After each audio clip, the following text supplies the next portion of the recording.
Welcome. My name is Elissa Tucker. I am a principal research lead at APQC, and I specialize in researching the topics of HR and human capital management. Thank you all for sharing where you're joining from today. I think it's Elena joining from St. Louis. I'm also joining you from St. Louis today. Today we're going to be this is our second webinar in APQC series on the current state of the HR function. So over the next 45 minutes, we will dive into how HR processes, technology, and analytics are evolving.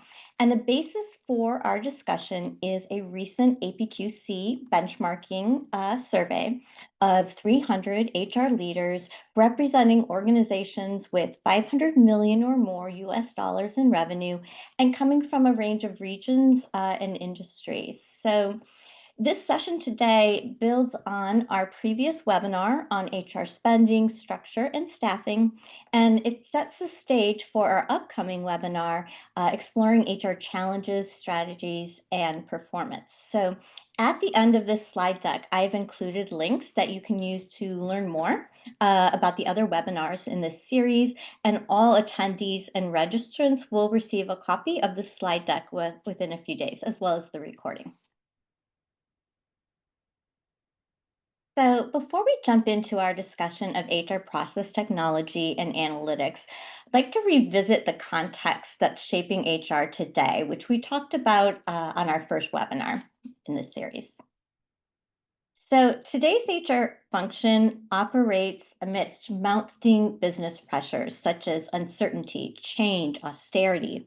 In our last webinar, we saw that HR spending and staffing are expected to continue to be at a standstill and are seen by HR leaders as insufficient for meeting today's business challenges. Technologic disruptions are another major force that HR is navigating as automation, AI, analytics usher in new possibilities for how work gets done, but also heighten risks. And as technologic disruptions change how work gets done, they're giving rise to new kinds of skill shortages. And at the same time, we're seeing the generational makeup of the workforce is shifting. And this may potentially necessitate shifts in HR policies and practices. So, as a whole, the demands on HR are growing, they're changing at a time when HR budgets and staffing generally are not. So, process, technology, and analytics, which we're talking about today, can support HR in tackling these challenges. They can empower HR to work smarter in this environment. And the foundation for doing this successfully is process. Processes define how work is carried out to achieve goals. So, HR has processes for recruiting, developing, rewarding, for example. Our survey indicates how well prepared HR processes are to capitalize on developments in HR technology, automation, AI, and analytics. So let's start by looking at the state of process standardization in HR functions today. So, standardized HR processes enable consistent, efficient, and effective HR delivery across an enterprise. When they're powered by technology or when they're automated, standardized processes can also support the collection of accurate and consistent HR and workforce data. So, from our survey, we see that most HR functions standardize HR processes to some degree, and nearly two-thirds use an enterprise HR process framework, which is a taxonomy that provides a common language for documenting as well as maintaining processes. So while most HR functions standardize to some degree, I do want to note that complete standardization isn't always desirable, especially for global organizations that require flexibility to comply with local laws. So the key here is really balancing consistency with the necessary customizations. So process integration is just as important as process standardization. When HR processes are integrated, information flows seamlessly, reducing duplication, inconsistencies, reducing errors. However, we see that only 33% of organizations report tight integration among their HR processes. So this indicates a significant opportunity for improvement as greater integration supports more accurate data, streamlined workflows, and ultimately quality HR outcomes. So also, standardized and integrated HR processes are easier to automate. And our survey shows that about 1/3 of HR functions have automated HR processes to a great or extreme extent. So, automation is progressing, but most HR functions are still building those foundational elements that will be needed to fully realize the benefits of automation. So for HR functions that are seeking to improve process standardization and process integration, process management can kind of lead the way. So process management offers a systematic approach to standardizing, governing, and then continuously improving processes.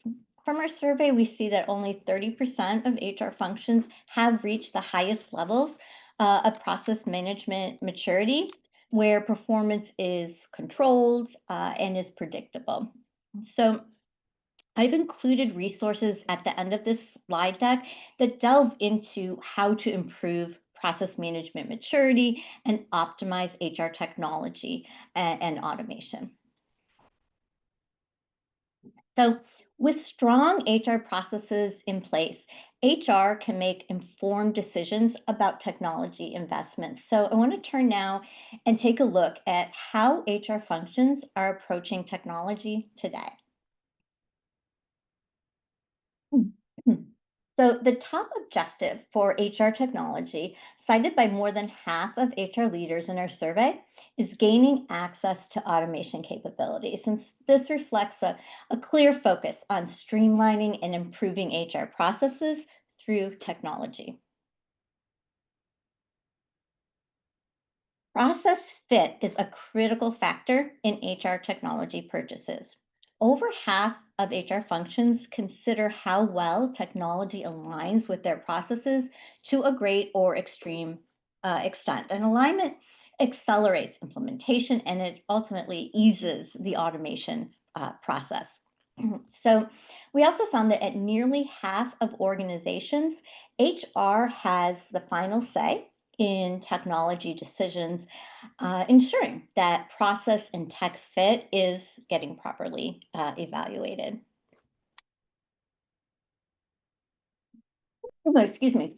Integration is essential for maximizing technology's benefits. So, just like we talked about with processes needing to be integrated, HR technology, as well as HR and business technology, benefit from being integrated. At half of roughly half of HR leaders that we surveyed told us that most HR technology at their organizations is integrated, and that this ultimately supports more efficient and effective HR operations and automations. While AI isn't yet a top objective for HR technology, according to our survey results, HR leaders have clear goals for its use. The most common goals that we saw from our survey are improving the quality of HR's work, followed by increasing the time spent by HR on strategic activities, as well as enhancing HR customer service satisfaction.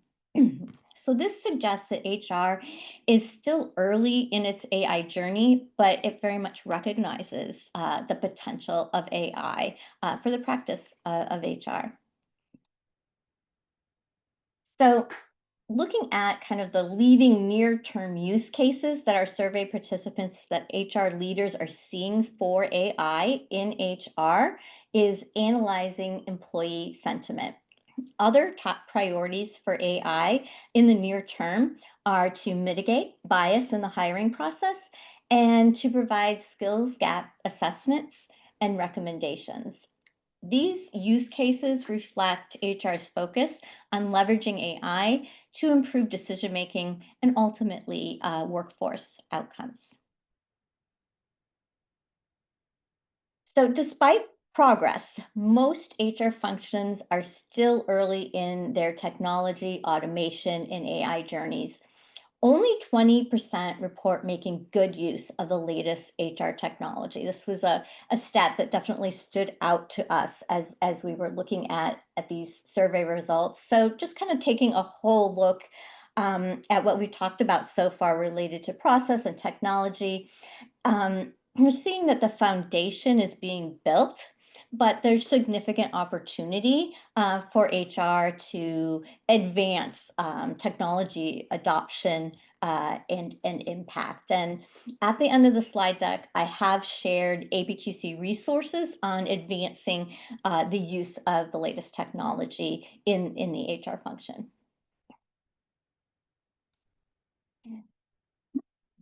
Even with a developing HR tech infrastructure, HR functions can still leverage data and analytics to some extent and do so to help them respond to those business pressures that we talked about at the beginning of the webinar. So let's take a look at how HR functions are using data and analytics today. So quality data is essential for HR analytics. About two-thirds of HR leaders say that their data is accurate and accessible, but fewer report consistency.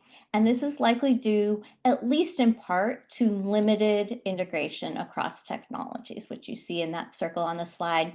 So the HR data foundation is shaping up, but consistency and integration remain areas for improvement. Most HR functions use data to assess HR and workforce performance. However, our survey results show that human capital and business outcome metrics are less commonly used by only about half of organizations. So again, an opportunity for HR here to expand the focus of measurement beyond HR activities to broader business impacts. So, prescriptive analytics recommends actions that are likely to produce desired results. And we asked about this in our survey, and we found that about 1/4 of HR functions use prescriptive analytics to a great or extreme extent. Now, prescriptive analytics is an advanced capability, and I think most organizations today are likely still in the stages of progressing through applying descriptive and predictive analytics before they become well versed and fully tap the potential of using prescriptive analytics. Only 33% of HR functions and then 22% of business leaders use analytics to make decisions to a great or extreme extent. So this highlights a gap in embedding analytics into decision making. And we'll talk in a moment about what HR can do to try to make some progress in closing that gap. So, just under half of organizations agree that their HR function makes good use of the latest developments in HR analytics. So, a definite untapped opportunity, untapped potential for HR to use data and analytics to further inform HR practice and drive better outcomes from that practice. So this kind of brings me to the end of the data that I want to present today. I'd like to turn and talk about kind of those key takeaways from what we just talked about. And then we'll talk about how you might be ways that you might apply this research within your organization. And of course, we will have time for questions, for comments, for you to share your perspectives. So just to summarize some of those key takeaways from this portion of our research, we see that HR processes are widely standardized but lack integration. Technology adoption is an area of strong focus for HR, with automation as the top priority, but most HR leaders say they're not fully leveraging the latest HR tech. AI is definitely an HR ambition, especially for sentiment analysis, for mitigating bias, and for skills gap assessment, and closing skills gaps. But use of AI in HR is still very much emerging. HR data is generally accurate and accessible, yet performance metrics remain focused on HR activities rather than on those broader business outcomes. And then analytics adoption is mixed, with limited use of the more advanced technique of prescriptive analytics, and moderate or modest, I guess I would say, integration of analytics into decision making by HR and business leaders. So, what actions can HR leaders take today to better support the business in these areas of HR process technology? Sorry, I noticed a typo. So it shouldn't say staffing. It should say analytics. But so let's talk about those actions.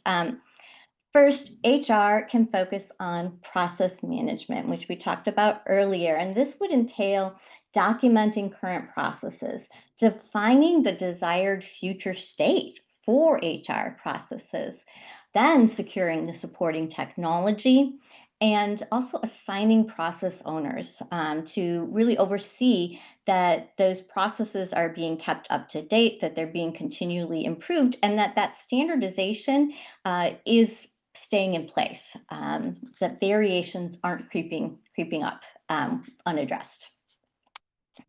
Then HR can prioritize integration. So it can identify process inputs and outputs. It can map processes and system interdependencies, and then close gaps between those processes and between technologies.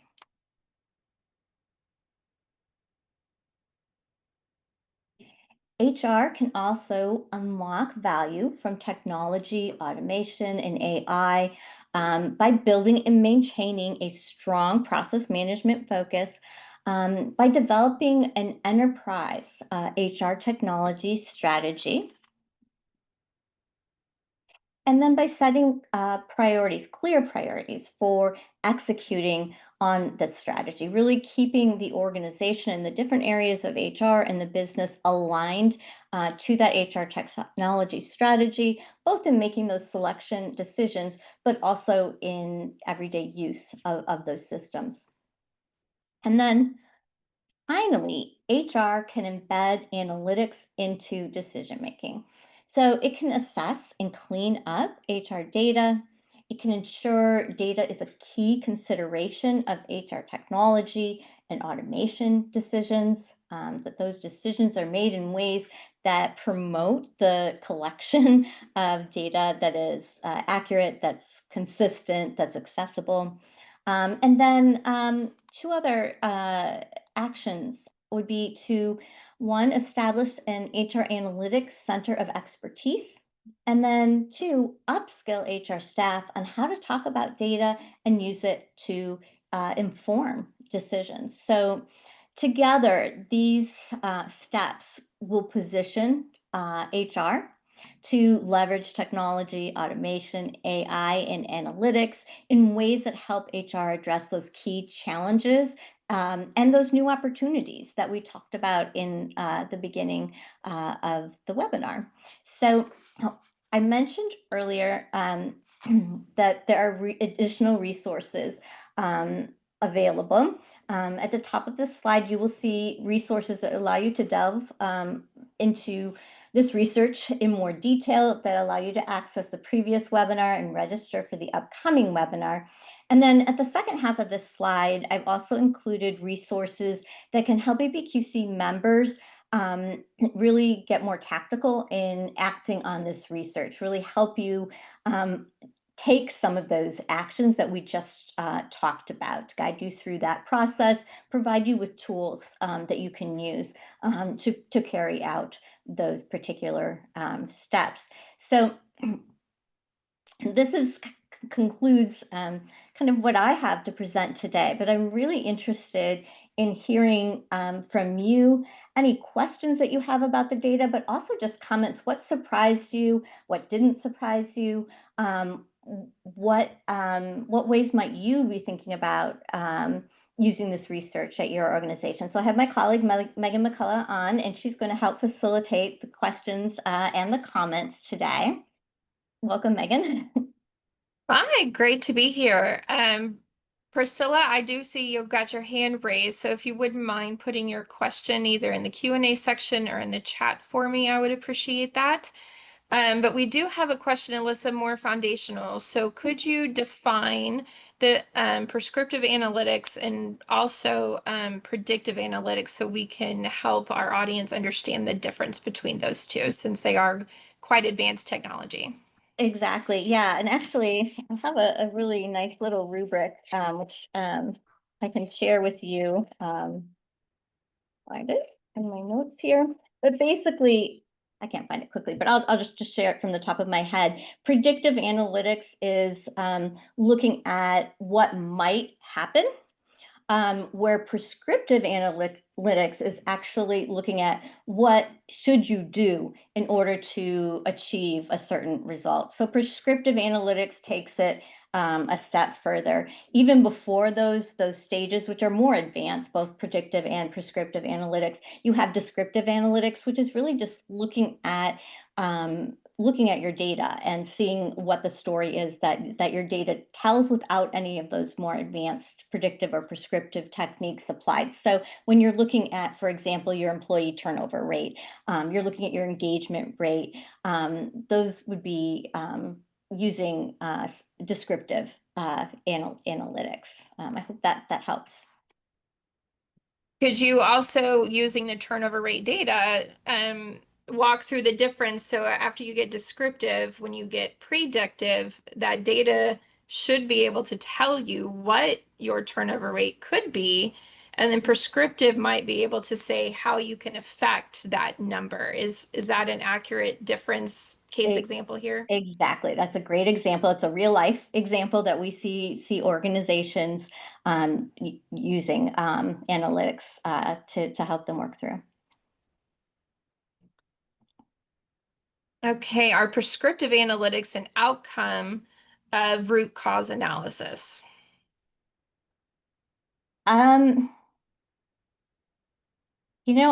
To be honest with you, root cause analysis is something that is in that process management maturity toolkit. So I'm not as well versed in that. We have other experts who are, so I don't want to misspeak on that. But I think going through those different stages of analytics can help you identify root causes. In particular, I think, Megan, from what you were talking about, predictive analytics can really kind of start getting to that root causes, what might be driving turnover at your organization or reducing turnover, what those correlations might be. Whereas prescriptive analytics would maybe tell you, if you did this action, you changed X policy, what result would you see? And if you want X result, what HR actions should you take?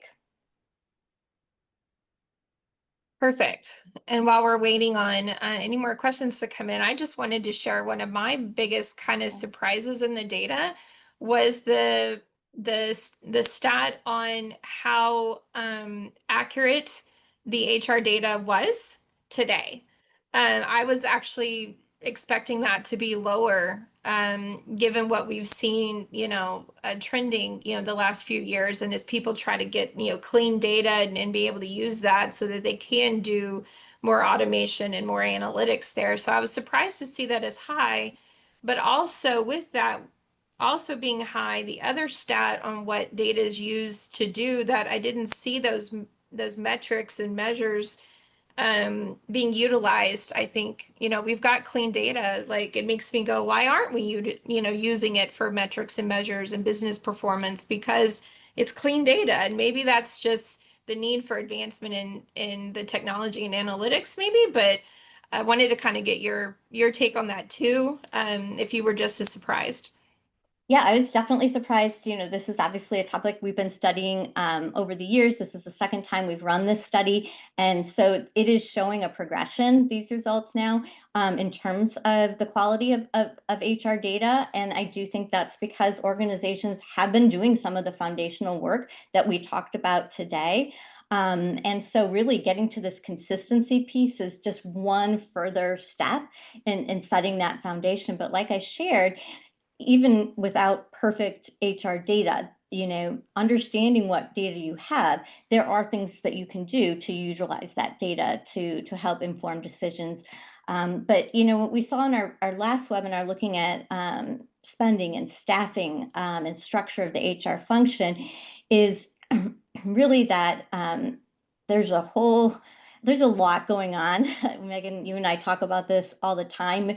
There's a lot of change facing the HR function. And so what we found in that portion of the study is just a lot of different skills that are needed within the HR function and maybe needed at a level, we've needed analytic skills for a long time, but the level of those skills, or and in particular applying those analytics, is advancing. And so I think it's some of it is a matter of just keeping up, from an HR staff perspective. And one of the findings of this research and other research has been that HR often is the last one to get that development focus. They're so focused on the other parts of the organization, that there's not as much time left for themselves.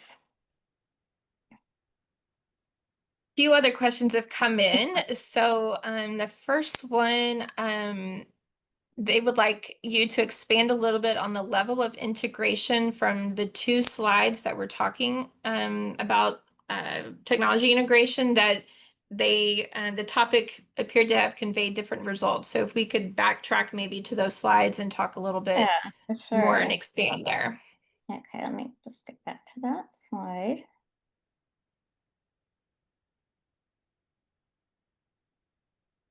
I think this is the slide. Does that make sense to you, Megan?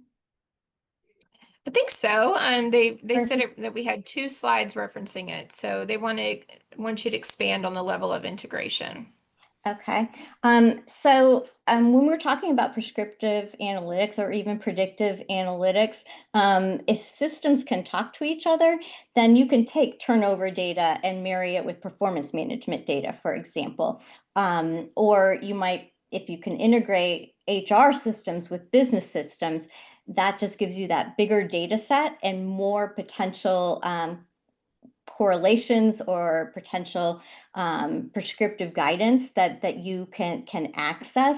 It's a challenge that I see a lot of HR functions struggling with, because often HR, while HR is involved in making decisions about HR technology, they don't necessarily get to pick broader systems that the organization is using, and so they have to integrate with that, and that can be a big challenge. So many HR functions are dealing with legacy systems and upgrading those HR systems, and then also integrating those with the systems that are being adopted by their broader business. I'm not sure if that gets, or if we're on the right slide, but if that listener has any more details, I'd be happy to talk more. Certainly. The next two questions, let me see if maybe we can tackle both maybe at the same time, deal with measurement. So one has asked us to share a resource on calculating the different KPIs for an organization and how that works. So I do know we've got some resources there. But with that, another question is, what are some good measures that we would recommend to enhance data quality? Because we were talking about our data accuracy, and I know we have a whole measurement series, that we did on the web, Right. on the HR function that was part of that. But thinking about it from the lens of enhancing that data quality, what measures should we be looking at in that regard? Sure, sure. So, you mentioned, Megan, that webinar series, which is an introduction to measurement in the HR function, in recruiting, in learning and development. So, what those webinars do, as well as some of our other resources, we have what we call our key benchmarks, kind of cheat sheets. What they do is they identify the KPIs, that handful of metrics for each HR process area that we see most organizations using, and really using it to indicate the overall high level health of that process. So I would say starting with those and looking at the data that you're using to calculate those measures, and is that data accurate? In particular, is it consistent? Is it being defined, calculated consistently across different areas of your organization? And that's what we see organizations really doing, is taking those handful of measures for the function, for recruiting, for learning and development, and getting those formulas. And I will make sure that in the follow-up email to this webinar, we share some of these resources related to metrics, but also to the formulas, and really just making sure everybody's using that same formula in the organization and understands that. I think is a great starting point, and it's a starting point that we see a lot of organizations do. And then from there, they may get into more advanced measurement, and then they may start doing some correlations and looking at predictive analytics and prescriptive analytics. But really, you can start out with getting those measures and that HR data in order. Okay, we've got a clarification um, on the integration. So we're looking at slide 7, entitled Many HR Processes Are Siloed, where we are asking about the extent enterprise HR processes are integrated with each other, and then the slide that you're currently on right now with the quality of data. Okay. So are you able to see the silo data slide now? Okay, Yes. Mhm. excellent. So when HR processes talk to each other, let's just take onboarding as an example of an HR process. There are many different stages of onboarding, starting from when that newly hired employee is set up in the system, and from there, the data about that employee needs to go to their manager. It needs to go to IT, and it needs to go to learning and development to create a learning path for them. And so when those aspects of processes are connected, so when onboarding is connected with the broader career development or performance management processes, that data can be, that is similar data that's used across those different processes, can be entered one time and then automatically flow through those processes. And then you have a single source of truth and consistent data. And you could potentially, using analytics down the line, look at things such as, how did that particular learning path that you assign this one, group of cohorts employees, how did that, impact their ultimate performance management ratings? But if those processes aren't integrated, and you haven't thought about the different inputs and outputs that they share in common, it's much more manual of a process to get to those kinds of results and to do those kinds of analyses. Megan, am I getting it? Is there parts of that question I'm not getting at? I think so. Mhm. I think it's more the difference between the 33 and 54. So the 33% stat is just to the great or extreme extent that they are integrated with each other. So the 35% moderate is still saying that They are, but only to a moderate degree. Whereas on the other slide with the 54%, we were asking them to describe their technology in their HR functions. So 54% said that, that they're integrated with each other. So this one is asking to what extent they are integrated with each other in terms of understanding the difference in that data stat. Hopefully I'm getting between your answer and my answer. I think maybe we addressed it, but please let us know if there's more to it than that, or we can follow up with you one-on-one, Definitely. and talk some more about that. Are there any other questions? These are great questions. Mhm.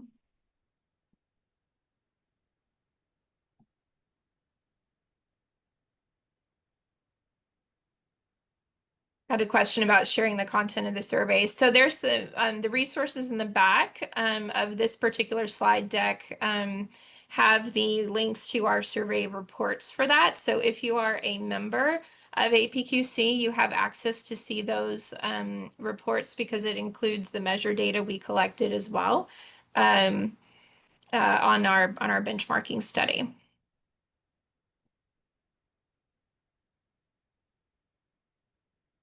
Are there any others?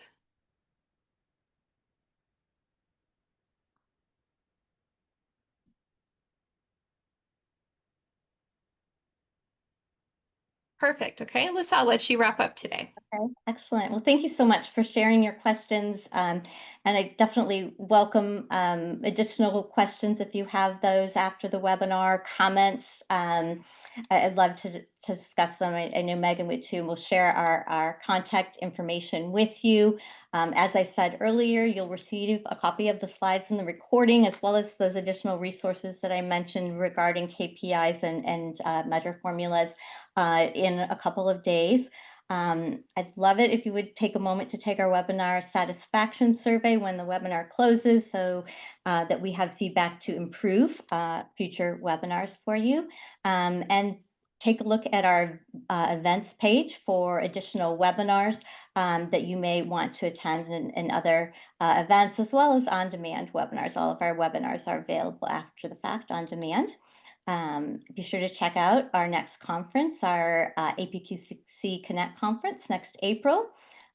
And here's that contact information. Please reach out, email, LinkedIn, and let Megan and I know any thoughts you have, any questions you have. We'd love to connect. So thank you so much for taking the time to listen to the webinar and to participate. And we hope that we will see you in October for the last webinar in this series, which will look at HR challenges, strategies, and performance outcomes. So thank you so much and have a great rest of your day.